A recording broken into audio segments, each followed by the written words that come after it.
Okay, any Canadians here? Who's from the West Coast? Vancouver? Okay, so all you Torontonians who come to Vancouver every year to do this and this, because you can't do it in Toronto. See, in BC, this is where I grew up. I grew up halfway between Calgary and Vancouver. And like many British Columbians, the outdoor recreation and the wonderful environment out there has really been baked into our DNA. So it's something that's actually become incredibly important to us in the West Coast. And we think in economic development on the West Coast now that people really pay attention to the environment. It's become a competitive advantage. So this is a beautiful shot about 90 minutes from where I grew up. It's in a national park. I think it's either Glacier National Park or Banff National Park. And this is a place that my dad used to take me all the time. And I wanted to use this as a symbolism. That's a green island. And for many, it's a beautiful photo, but it's also a green island surrounded by lots of gray rock. So we don't want to remain just a green island. This is also a beautiful forest, maybe, in BC. This is actually dead pine trees. You see, for the last 10, 15 years now, maybe since the late 90s, we've had a problem with the pine beetle. The mountain pine beetle epidemic has just been voracious. It's actually killing all of our pine wood. You see, the winters are getting warmer. And because the winters are getting warmer, we can no longer sustain that really cold sub-zero temperatures to kill off that pest every winter. So it's been allowed to spread and spread and spread. Now 58% of our commercially viable pine has been killed off. And that's been devastating for the BC forestry industry. In fact, 752 million cubic meters of BC wood just gone.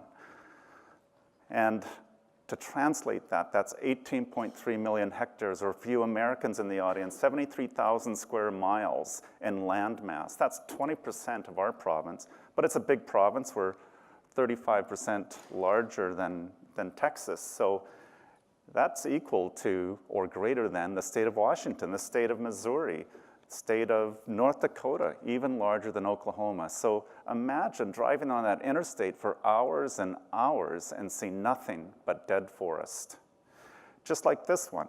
That aerial photo is shocking, but even more shocking is the economic impact that this has had to our forestry industry. $57 billion just in the industry, not counting the multiplier effects. And now, 10 years later, 2017, the wildfire season has been brutal. So imagine all of that dead pine drying up and rotting, falling to the forest floor, becoming some of the worst fuel for the fire that you could imagine. 1,200 fires, more than 5,000 square miles gone. That's larger than the entire metropolitan area of Los Angeles. And of course, the impact on humans has been devastating too. More than 50,000 people evacuated across towns all over the interior British Columbia. We usually spend about $61 million in fire suppression, but this year, just in 4 months, $600 million spent just fighting fires, and it's not even over yet. And look at Vancouver. When the smoke blows the wrong way, and that's a lot of smoke, that's a lot of pollution, that's a lot of greenhouse gases. We've had many days now where Vancouver, one of the greenest cities in the world, now has air quality worse than Beijing. So $3 billion impact to our economy just in 4 short months. And of course, you know, this is what we've got.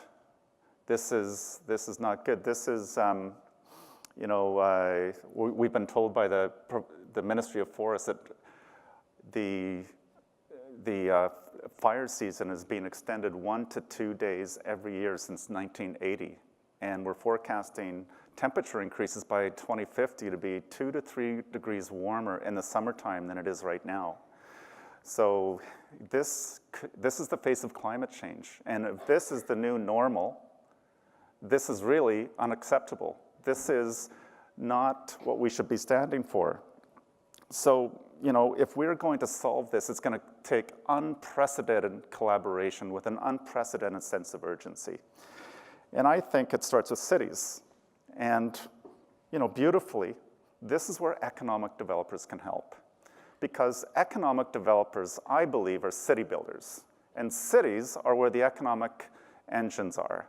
It's where the wealth is created. It's where the industry is. It's home to industry and commerce. It's where 82% of your population lives now in both Canada and the US. So it's, you know, cities are networks. Cities are not just government. Cities are made up of all kinds of actors, from business leaders and political leaders, religious groups, community builders, academia, scientists, and so on. And who's at the middle of it? Who's at the conduit of these networks? You are, the economic developers. See, I believe you're uniquely positioned in your communities and every city across the country to be connected to people that can make a difference. You're the conveners, you're the facilitators. Your local networks are extraordinary, and you've got global networks as well. You're positioned in between the public sector and the private sector. You know what the city's objectives are. You know what the private sector has capacity to help. So this is really our opportunity to revolutionize our practice of economic development, to really think about different approaches and ask ourselves, what are we measuring and why? What are we focused on and why? And is there anything more important than fighting the perils of climate change? And is there a role that economic developers in every city can play to make that happen? So to not pivot and change our practice of economic development, I say, is irresponsible. This is something we must do. As a profession, we need to declare this as our moral imperative. And let's take Vancouver. In Vancouver, we're doing it right now. For the last 10 years, we've been growing our GDP by 26% and lowering our greenhouse gases by more than 15%, in fact, 20% on a per capita basis. And look at our green jobs growth, 49% increase in green jobs since 2010. At 7.8% growth just over the last 3 years in all kinds of jobs like clean tech and green buildings and local food and materials management. So this has been a tremendous boom to the city of Vancouver. You see, it's really impacted our brand. Our brand, experts like Brand Finance out of London have told us that our clean and healthy image, our brand is really attracting talent now. They say it's $31.7 billion. That's number 26 in the world for a city brand. Now that's not bad for a city of only 2.4 million people, a tiny little city by global standards. So these healthy and clean environments are attracting talent, and of course now we're noticing that companies are chasing the talent. They're coming to Vancouver because highly skilled talent is choosing green. So where did it start? It really started in 2008. So the Mayor Gregor Robertson, ran on a platform of both the environment and the economy. And he won that election. He's won many since then. And in 2009, he declared Vancouver will be the greenest city by 2020.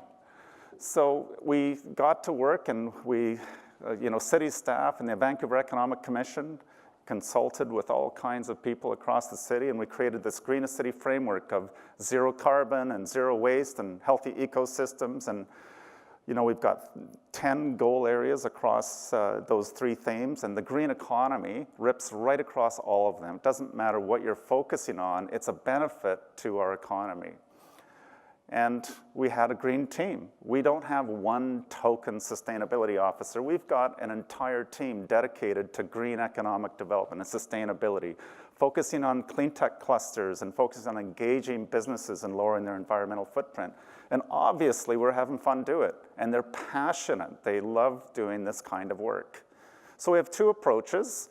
One of them is to support innovation and innovators. And this is critical. So these are a lot of startups. We help companies through the incubation and acceleration stage, and we provide all kinds of support. in helping them accelerate through the commercialization of their business, including demonstration and pilot tests. We even help them with market access, including markets in China and California and Northern Europe. In fact, in just one program, our Green and Digital Demonstration Program, we've had 89 companies apply just to pilot test and demonstrate their solutions on city-owned assets and municipal infrastructure. It's wildly successful. The second approach is around engaging all of our businesses, not just our clean tech entrepreneurs, but every sector. And we have all kinds of workshops, and we have a digital platform as well, so that companies can come to get resources and coaching and learn how to lower their environmental footprint, how to increase their profit, and how to grow their business in a corporate, socially responsible way. And we call that program Thriving Vancouver. Business is good in Vancouver. Going green is good for business. So there's 4 lessons that we've learned by doing this for the past 6 or 7 years. I want to share those with you very quickly. Number 1, of course, leadership matters. In this case, in Vancouver, it came from City Hall. So there's a huge amount of compliments to the City Council and the Mayor, of course, for having the guts to take a stand and increase all kinds of standards in terms of regulation at City Hall. But leadership can come from anywhere. The second one is engagement matters. We've engaged more than 35,000 citizens and thousands of small businesses, subject matter experts of all kinds, and we've had a tremendous success in this. It's probably the largest engagement that we've ever had in Vancouver. And people are really passionate about this stuff. In our culture in Vancouver, on the West Coast, it seems that we can't be green enough. As soon as we set a new standard or accomplish something else, they're already pushing us for more because of that level of engagement. And of course, regulation matters. That's council chambers in the city of Vancouver passing another bylaw, probably the zero emissions bylaw this time. And what we say in Vancouver is that if you regulate, entrepreneurs in the business community will innovate.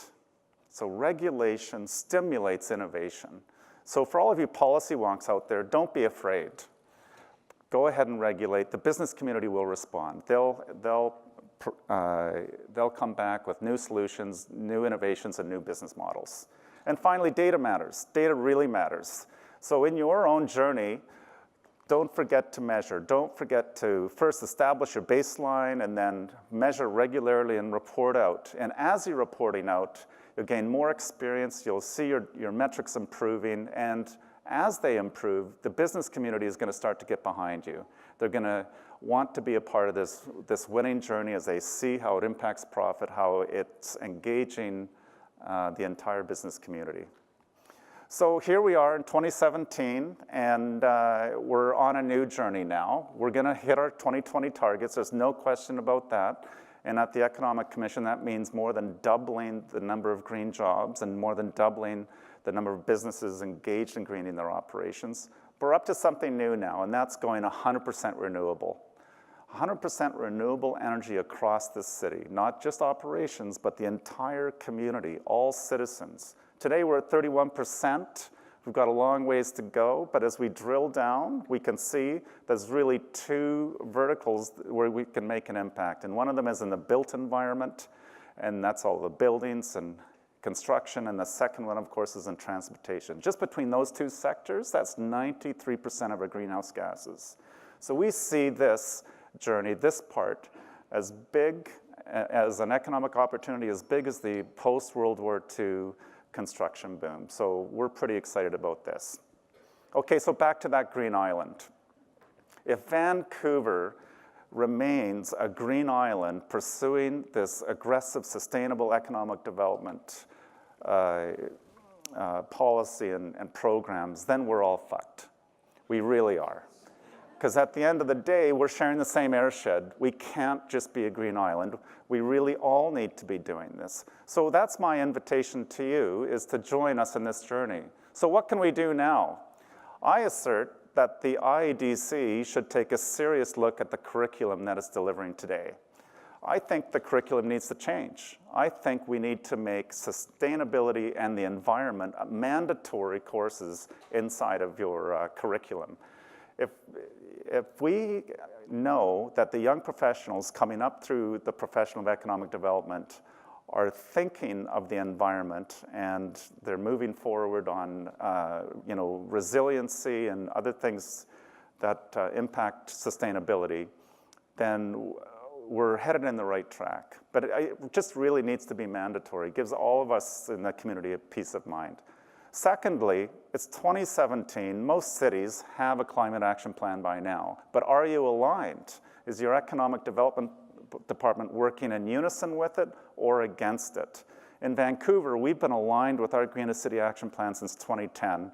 And of course, our economy, our GDP is at 4.1%. Our unemployment is hovering around 5%. We've got the strongest economy in all of Canada. We might have the strongest local economy in the G7, so don't tell me that going green isn't good for business.